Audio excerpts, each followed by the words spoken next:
आवाज गूंज रही है, यहाँ खड़ी होके बोल, बहुत तेज बोलियो। गूंज रही है ना। राधे राधे दोस्तों, welcome back to my blog. तो दोस्तों, जैसा कि आपको दिख रहा होगा कि मैं एक गांव के अंदर चल रही हूं और इस गांव का नाम है मुखराई, जिसे राधा रानी की नंसार कहा जाता है। यानी ये जो गांव है वो राधा रानी की नंसार है। तो अभी हम जा रहे हैं दर्शन करने के लिए। और भाई गांव की तो फीलिंग ही अलग है यार। मोर की आवाज़ आ रही है, इधर इधर खेत हैं, बड़ी अच्छी फीलिंग आ रही है यार। और अभी हम दर्शन करने के लिए मुड़ चुके हैं इधर।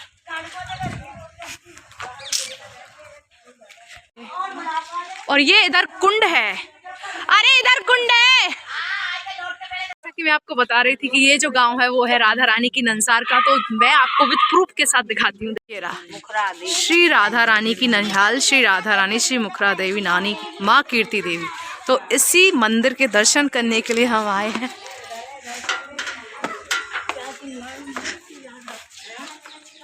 और उधर साइड में है कुंड। जय हो। दोबारा बताना भैया। इधर राधा रानी, बीच में राधा रानी की नानी मुखरा नानी, मुखरा नानी, राधा रानी की माँ कीर्ति। जय हो प्रभु, जय हो राधा रानी की जय, जय जय जय जय जय जय श्री राधे।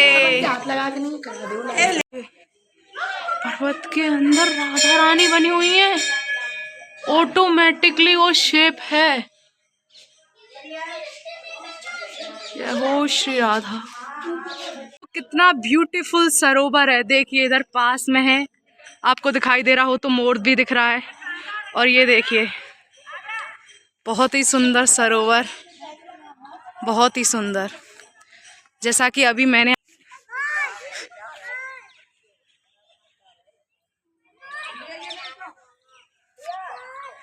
दोस्तों, ये है बहुत ही प्यारा सरोवर। देखिए इधर देखो, देखो कितने अच्छे मोर घूम रहे हैं। अभी मैंने आपको दर्शन कराए थे राधा रानी की नाना और नानी के। बहुत अच्छे दर्शन हुए। और ये सरोवर भी आप देख रहे हो। तो ये थी राधा रानी की नंसार।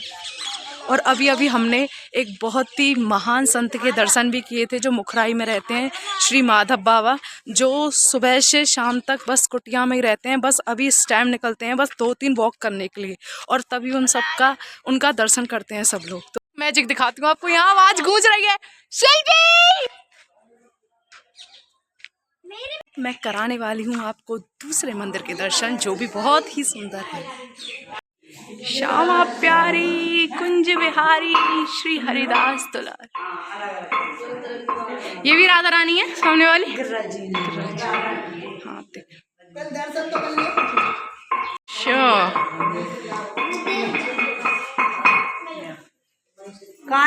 दोस्तों, ये है राधा रानी का खिलौना जो बज रहा है। पुजारी जी कह रहे हैं पहले खिलौने तो होते नहीं थे, तो आर्टिफिशियल खिलौने नहीं होते थे, ये नेचुरल खिलौना है। इसे बजनी सिला कहते हैं। ये देखो सब लोग ऐसे बजाते हैं इसे यहाँ पे आके। भाई मैं बोल रही हूँ। पिल्ले भी हैं। बहुत बड़ा राज्य था वृषवान राजा ब्रह्ममुहूर्त में रावल ग्राम में कमल कुंड पर स्नान करने के लिए जाते। एक दिन देखा वृषवान राजा ने कमल के पुष्पों में एक लाली खिल रही है, और राजाओं ने कहा राजन इस लाली को ले चलो। तो वृषवान राजा उस लाली को गोद में लेके बरसाने पहुंचे। बरसाने जब पहुंचे, लाली के पिताजी हमारी नानी को घर का, तो कहीं मुखराई किशोरी जी घूमते घूमते इधर में आई। इधर डूंगर के वृक्ष बहुत थे, छोटे छोटे लाल लाल पेड़ फल खा करके राधा रानी आनंदित होती। मुखरा नानी को कही हम यहाँ बास करना चाहें। कही करो लाली, तेरी नानी को घर, नानी के घर तक वो लाड़चा प्रेम प्राप्त हुआ है। बहुत समय तक किशोरी जी ने यहाँ बास किया। ब्रह्म मुहूर्त में राधा रानी गोपीगण को संग लेकर के घूमते घूमते जाती थी कुसुम सरोवर। बहुत ध्यान से सुनो, कुसुम माने पुष्प, सरोवर माने सरोवर। कुसुम सरोवर पर एक कुसुमा नाम की सखी रहती। उनसे मिलन करके किशोरी जी आगे बढ़ी। मालरी कुंड पर बैठ करके माला को गुंथन किया। माला लेकर के आगे बढ़ी, कुंजेरा गांव पहुंची। हम्म। कुंज माने हाथी, कुंज माने कुंज। ये भगवान श्याम सुंदर की प्राचीन कुंज रही। यहाँ भगवान श्याम सुंदर अपने ग्वाल बालन को संग लेकर के अवसार खेलने के लिए आते थे। कुंज माने कुंज, कुंज माने हाथी। गोपियों ने एक के ऊपर एक ऐसा करके हाथी बना करके यहाँ लीला की थी, इसीलिए इसको कुंज अर्पण कहते। राधा रानी ने आगे प्रवेश किया सूर्य कुंड में। कहा? छोटे वन ने श्री सूर्य नमो जल चढ़ायो, चंदन लगायो, पुष्पन की माला पहनाई। आरती उतार करके आ रही किशोरी जी, तो उनका हाथ का कंगन वहां गिर गया। उस कंगन को लेकर के कन्हैया चले गए। राधा रानी इधर में आई तो नानी ने फटकार सुनाई, बिटिया कंगन कहाँ गिर गया? किशोरी जी बेरह में रोते रोते गई, कंगन कहीं नहीं मिले, खूब बेरह में रो में। श्री ठाकुर जी उस कंगन को लेकर के आए। राधे एक प्राण तो दे श्यामा सत्य सने, तुम इतनी बेरह में क्यों रोती हो? तुम्हारे आंखों में इतने अश्रु क्यों हैं? तुम्हारा कंगन मेरे हाथ में। निज हाथ में ठाकुर जी ने राधा रानी को कंगन समर्पित किया। उस कंगन को लेकर के राधा रानी ने मुखरा नानी को दर्शन कराया, जो तीसरे नंबर का मंदिर आप कर चुकी हो। तो राधा रानी की माँ कीर्ति, राधा रानी की नानी मुखरा नानी, इसीलिए इस गांव का नाम मुखरा ही पड़ा। इसके जो नाना थे वो सुखदा थे। एक दिन ब्रह्म मुहूर्त में राधा रानी को जगायो कीर्ति ने, बहुत ध्यान से, कीर्ति ने जगायो किशोरी जी को, बिटिया उठो। जैसे आप अपनी बिटिया को जगाती हो, जाओ बेटी स्नान करो, स्कूल जाओ या ड्यूटी करनी है, जगायो।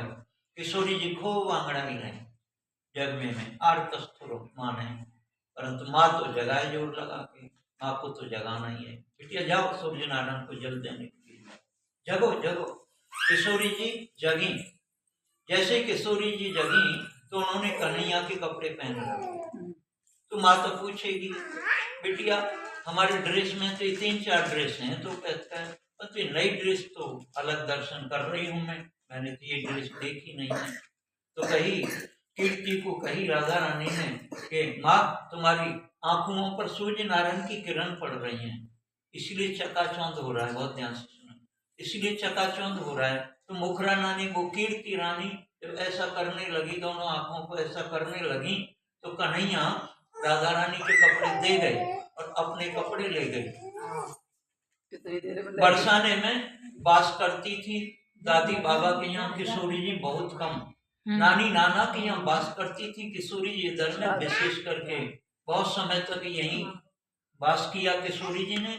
और वो यहाँ से जाती थी ब्रह्म मुहूर्त में सूर्य पूजा के लिए। उनको कोई दूसरा लक्ष्य नहीं है, उसका एक ही लक्ष्य है जीवन का। कुंजों में कन्हैया आते, राधा रानी कन्हैया का मुखारविंद देख करके प्रफुल्लित और आनंदित होती, और कन्हैया और राधा रानी का मुखारविंद देख करके प्रफुल्लित आनंदित होती। इसीलिए अंतरंग की लीला है। और जब श्री ठाकुर जी इस कान में पुष्प लगाते तो कहते कि आज उधर कुंजों में लीला होगी, तो किशोरी जी वहीं पहुंच जाती और इस कान में पुष्प लगाते मेरे गोविंद, तो किशोरी जी समझ जाती कि आज उधर कुंजों में लीला होगी। तो राधा रानी की माँ कीर्ति, राधा रानी की नानी मुखरा नानी, इसीलिए इस गाँव का नाम मुखरा ही पड़ा। इसके जो नाना थे वो सुखदा थे। बोल गोविंद भगवान की जय। जय हो प्रभु, आनंद की जय श्री राधे, जय जय श्री राधे। कुछ नहीं करेंगे। तो अभी हमने एक मंदिर के दर्शन किए थे, वहाँ पे एक संत थे, उन्होंने सत्संग सुनाया और उसमें ये बताया कि इस गांव का मुखराई नाम क्यों पड़ा। ये है गांव की वाइब, ये हमें प्रसाद मिला था। कहाँ है मोर? ओ बोरा यार, बोरा यार, इधर साइड मोर बहुत हैं। चलो बेटा चलो, ऑटो आ गया। दोस्तों हम मुखराई इन्हीं संत के दर्शन करने के लिए आए थे। इन्हीं संत का नाम है श्री माधवदास बाबा। ये बहुत ही ब्रज में विख्यात प्रसिद्ध संत हैं। इनके चेहरे के तेज की तो मैं क्या ही व्याख्या करूं, इतना तेज था इनके चेहरे पे भक्ति का। और अगर किसी और को भी इनके दर्शन करने हैं तो वो मुखराई में सुबह 10 बजे के समथिंग ही बाबा निकलते हैं और शाम को 4:45 के समथिंग निकलते हैं। इसी टाइम आप इनके दर्शन कर सकते हो। वैसे पूरे दिन बस ये इस कुटिया के अंदर ही रहते हैं, निकलते नहीं हैं, पूरे दिन भक्ति करते हैं। और उसी भक्ति का शायद फल है जो इनके चेहरे पे इतना तेज था, अलग ही एक अलौकिक रूप था। दोस्तों ब्रज के ऐसे ही तीर्थ स्थानों के दर्शन करने के लिए मुझे फॉलो करो। मेरे चैनल का नाम है ब्रजवासी शिल्पी ब्लॉग और देखते रहो मेरे blogs. Thank you for watching. Radhe Radhe, जय श्री कृष्णा।